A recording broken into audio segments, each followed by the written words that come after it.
Salut tout le monde, on est parti aujourd'hui pour le 1317e épisode de l'After Zap Image. On va débuter les amis avec une date importante dans l'histoire du football français. C'était il y a exactement 45 ans. Jour pour jour, défaite de l'AS Saint-Etienne en finale de la C1, donc la Ligue des Champions maintenant. C'était face au Bayern Munich à l'époque, 1-0 pour les Bavarois. Une finale assez célèbre, notamment à cause des fameux poteaux carrés qui ont certainement coûté au vert cette année-là. La première coupe aux grandes oreilles pour un club français, c'était donc il y a 45 ans. L'AS Saint-Etienne qui était sur les terrains hier du côté de l'Alliance Riviera pour affronter l'OGC Nice. Les Verts ont été battus 4-2 par Nice et pourtant Saint-Etienne a mené 2-0 dans cette rencontre jusqu'à la mi-temps. Ils ont raté une bonne opportunité de se rapprocher d'un maintien direct en Ligue 1. Regardez les buteurs de cette rencontre. Bouanga, Zaidou Youssouf juste avant la mi-temps et puis en l'espace d'un quart d'heure en seconde mi-temps, les Niçois qui vont renverser la situation. Melvin Barr, un doublé d'Andy Delors, et puis Andy Delors qui va délivrer aussi la passe D, la bonne déviation de la tête pour Hicham Boudaoui à la 79e, et les très jolis buts d'Hicham Boudaoui. Pascal Duprat, l'entraîneur des Verts, qui nous dit il y a eu un trou noir à chaud. Nous n'allons pas chercher à expliquer ce qui s'est passé, nous allons partir le plus vite, nous reposer et préparer notre prochain rendez-vous face à Reims. Là, ça va être une véritable finale, une de plus pour l'AS Saint-Etienne. Nous avons livré une très bonne première période et une bonne fin de partie. Entre les deux, il y a eu un trou noir. Voilà, il explique aussi qu'il faut avoir des garçons qui ont plus de fraîcheur mentale. Mais il nous dit aussi, c'est avec ces garçons qu'on va devoir se maintenir. Nous avons toujours 50% de chances d'y parvenir. Les joueurs se sont investis, on l'a vu à Nice, mais pas sur la durée et sur 90 minutes. Regardez cette stat aussi qui prouve à quel point l'AS Saint-Etienne peut être fébrile, autant mentalement que physiquement. Saint-Etienne a perdu ses 2 derniers matchs de Ligue 1 après avoir mené 2-0. À Lorient, on rappelle les Verts menaient 2-0, ils ont été battus 6-2 hier, Saint-Etienne qui menait 2-0 à la mi-temps, et qui au final est battu 4-2. Ça n'avait jamais été le cas sur les 112 précédents cas de figure. Du côté de l'OGC Nice, une statistique, Nice qui vient de remporter son 19e succès en Ligue 1 cette saison, c'est quasiment un record pour les Aiglons. Ça n'est arrivé qu'à 2 reprises dans l'histoire de l'OGC Nice que les Aiglons remportent plus que 19 victoires. 22 succès 2016-2017, 24 succès 1958-1959, donc c'est tout de même une saison plutôt intéressante pour le gym, mais voilà, il y a quand même pas mal de problèmes. On en a parlé avec Christophe Galtier, la défaite en finale de Coupe de France qui a fait mal, donc tout n'est pas rose tout de même du côté de Nice. Malheureusement, en plus de ça, hier, les Aiglons, ou en tout cas une partie des supporters niçois, ont scandé des chants insultants et honteux envers Emiliano Sala. Visiblement, certains supporters niçois, mais je pense qu'ils sont nombreux. Quand on entend les bandes audio, on comprend bien que c'est pas un ou deux guignols, mais voilà, il y avait quand même beaucoup de supporters qui ont chanter ce genre de choses hier en tribune. C'est un Argentin qui ne nage pas bien, Emiliano sous l'eau, évidemment en référence à Emiliano Sala, visiblement. La défaite en Coupe de France face à Nantes n'est pas passée du côté de l'OGC Nice, et notamment pour ces abrutis qui étaient présents en tribune hier, des chants honteux des supporters niçois. Christophe Galtier en conférence de presse hier qui nous dit si c'est pour insulter des morts, eh bien qu'ils restent chez eux. On ne veut pas d'eux pour le dernier match à domicile. On dit parfois que ce que l'on voit dans le stade est le reflet de la société. Si c'est ça notre société, eh bien on est vraiment dans la merde. Il y a eu aussi des insultes envers Madame Frappard, qui était l'arbitre de la rencontre face à Nantes. Il nous dit ce n'est pas elle qui nous fait perdre la finale. L'OGC Nice a aussi communiqué sur ses réseaux sociaux et a condamné avec la plus grande fermeté le chant concernant Emiliano Sala, qui a été donc entendu hier du côté de l'Alliance Riviera.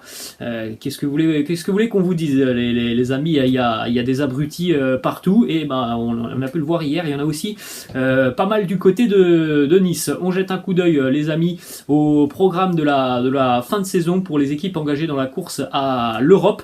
Alors vous pouvez le constater, Marseille a tout de même un avantage assez conséquent sur ses poursuivants. La très mauvaise opération elle est pour le Stade Rennais hier. Vous pouvez regarder le calendrier aussi pour Nice, Strasbourg et Monaco.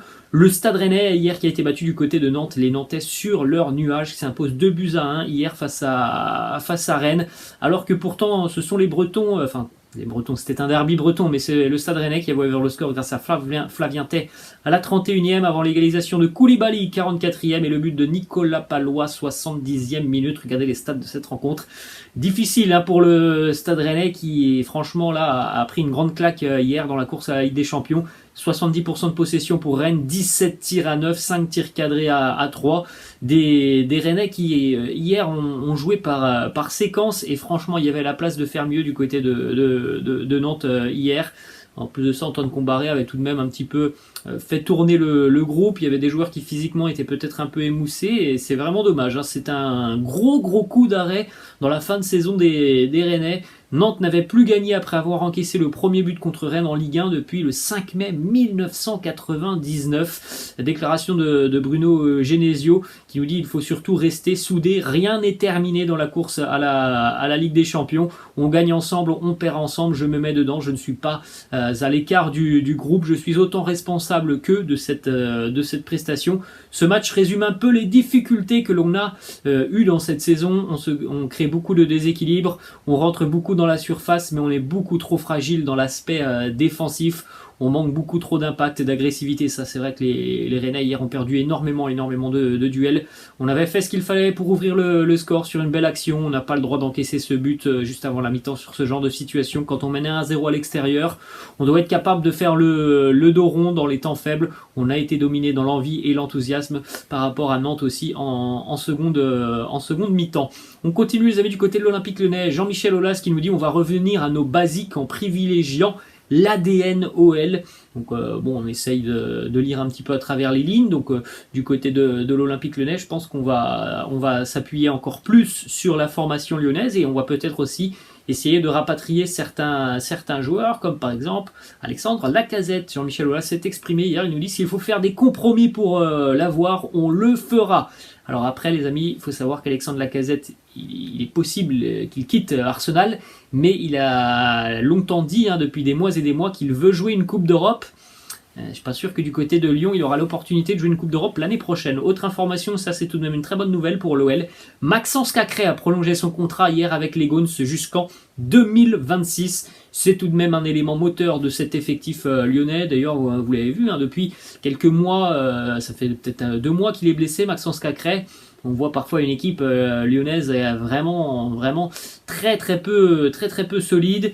C'est un véritable repère au milieu de terrain, Maxence Cacré, donc une belle prolongation de contrat.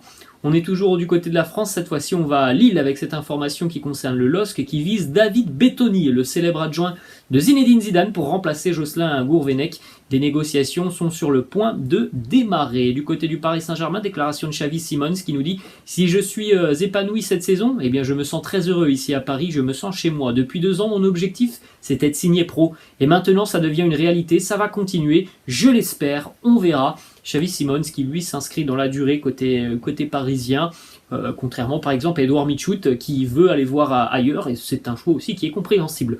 Ensuite on a une information qui concerne Kylian Mbappé et l'équipe de France alors qu'un rendez-vous était prévu entre Noël Le Graët, le président donc, de la fédération et l'avocat de Kylian Mbappé pour notamment évoquer les opérations marketing. Eh bien l'avocat de Kylian Mbappé a décidé d'annuler cette rencontre.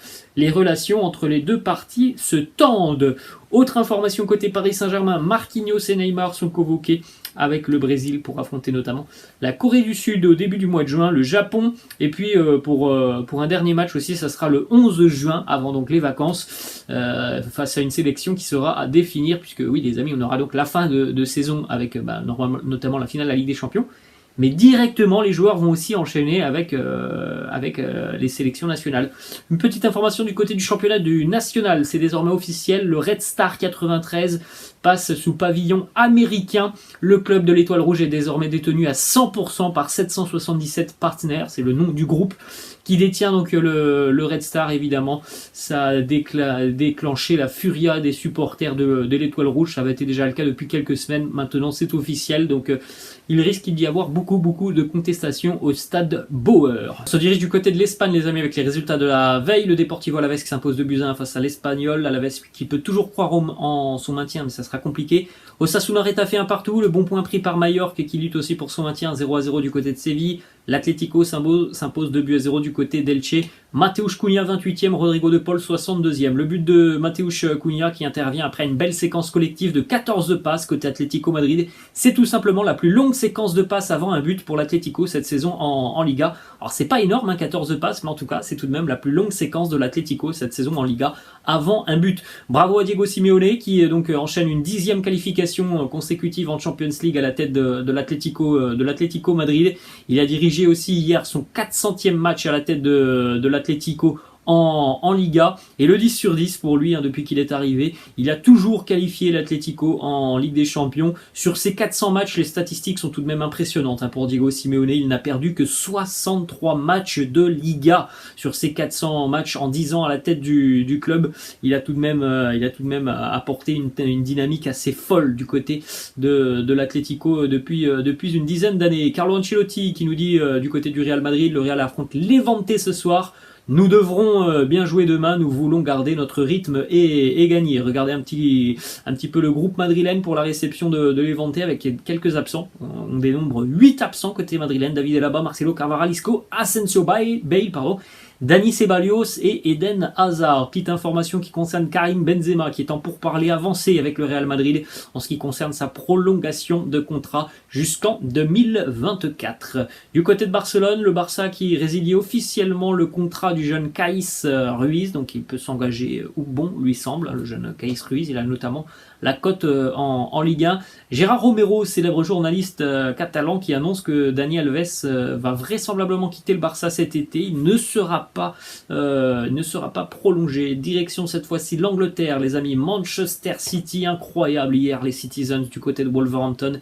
De Bruyne, puissance 4. Kevin De Bruyne, auteur d'un quadruplé hier pour City du côté de Wolverhampton. 7e, 16e, 24e, 60e. Raheem Sterling 84e. Entre-temps, à la 11e, c'est Den Donker qui avait égalisé pour les Wolves. Kevin De Bruyne qui nous a fait aussi par exemple cette célébration, la célébration que faisait Erling Haaland il y a quelques temps, hein, cette célébration assez dingue de Kevin De Bruyne hier, hein, comme pour souhaiter la bienvenue à Erling Haaland, la célébration méditation, quand même de très belles images. Et quel match, hein, pour Kevin De Bruyne.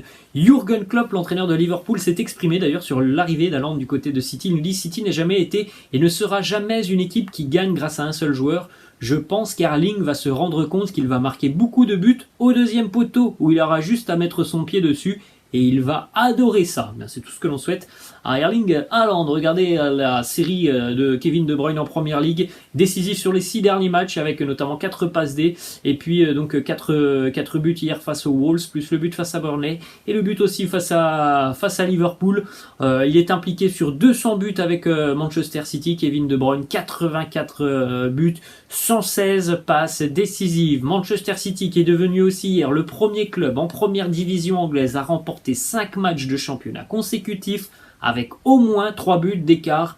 Les Citizens sous la pression depuis quelques semaines, pression mise par Liverpool.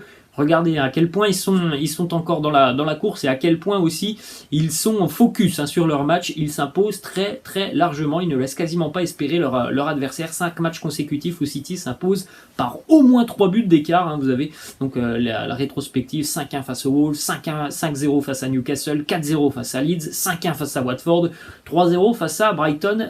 City qui a fait un très grand pas vers le titre de champion hier. Pep Guardiola qui nous dit: il nous reste 2 semaines. C'était une performance brillante de la part de tous les joueurs. Ils ont parfaitement mis en œuvre notre mouvement et ont fait de bonnes courses pour les attaquants. Nous avons été bons, c'est une victoire très importante. Ensuite, on enchaîne avec cette déclaration de l'agent de Gabriel Jesus qui confirme l'intérêt d'Arsenal et il nous dit: nous aimons le projet, c'est une possibilité dont nous discutons. Il y a 6 autres clubs intéressés par Gabriel. Il est concentré sur les derniers matchs avec Manchester City. Nous verrons. Les quotidiens anglais annoncent depuis quelques temps maintenant, hein, que voilà, ça sent très bon pour Arsenal dans ce dossier Gabriel Jesus, surtout quand on pense aussi que voilà, Erling Haaland vient d'arriver et qu'il y a aussi le jeune Julián Alvarez. Eh bien peut-être que c'est Gabriel Jesus, hein, qui va devoir quitter le club. Chelsea s'est imposé hier 3-0 du côté de Leeds, match très tranquille parce que Leeds a très rapidement aussi été réduit à 10. Mason Mount, Christian Pulisic, Romelu Lukaku. Regardez les stats aussi côté Liverpool pour Mohamed Salah. Côté gauche, c'est avant la Coupe d'Afrique des Nations, côté droit après la Coupe d'Afrique des Nations, hein. Il y a un Mohamed Salah avant et un Mohamed Salah après après. Perte de confiance pour Mohamed Salah depuis la Coupe d'Afrique des Nations et la défaite face au Sénégal. Petite information ce soir, match très important dans la course à la Ligue des Champions. 20h45, Tottenham reçoit Arsenal. C'était une véritable finale pour les Spurs notamment.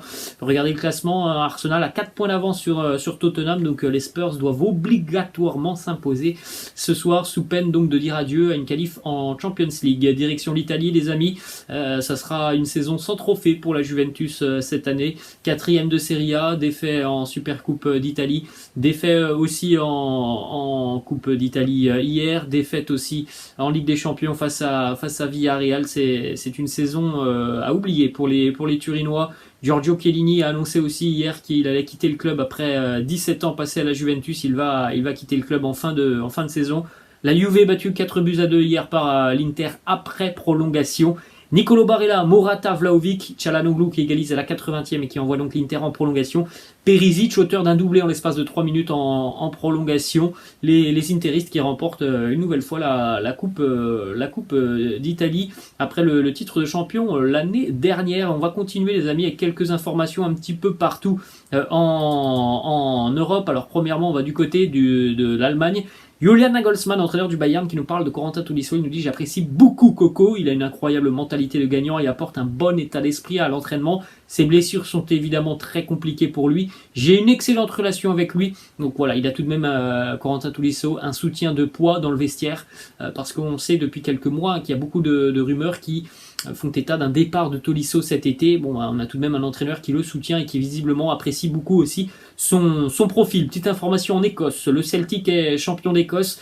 10e titre pour les hommes les Boys in Green.